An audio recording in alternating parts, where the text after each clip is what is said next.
This morning, we're taking your mortgage questions for Vince Ingui from Levier's Mortgage. Let's get right to our first question. Are you ready? You got it, absolutely. Take a listen. The online mortgage companies, are they really reputable? You know, is it really safe to go online and look for a mortgage? Is that really something that people want to do, or is it better to just go by word of mouth? What do you think? A very interesting question. As a matter of fact, the timing of this question is very interesting. Last week, it's been published by the AP that Bankrate.com, one of the largest hubs for online financing or online mortgages, came under some fire. I think the internet is an outstanding resource. It's great technology when you're talking about, looking at some different mortgage options. However, I think you should probably deal with someone from a referral standpoint or someone that you know locally.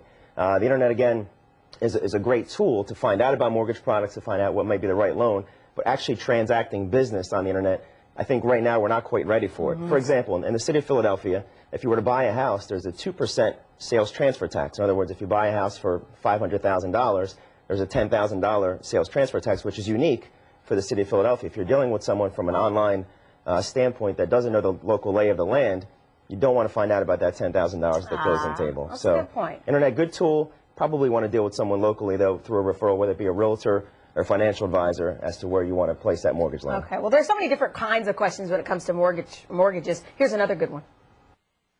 Is it better to go from a 15 to a 30-year mortgage, or go from a 30 to a 15? Or should you always try to bring your mortgage down? Or is it more of an advantage to go up to 30 years as far as the monthly payments are at this time? Another very good question. I'm going to go out on a limb on this one.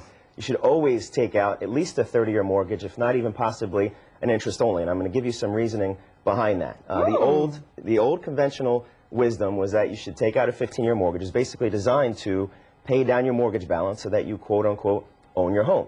By doing that, of course, you're reducing your biggest tax deduction at your end, which, of course, is mortgage interest, and you're putting extra money into a vehicle, an investment vehicle, your home, which is giving you a 0% rate of return. Whether your mortgage is $100,000 or whether it's $500,000, your home is going to increase in value at the same pace. It's a factor of supply and demand.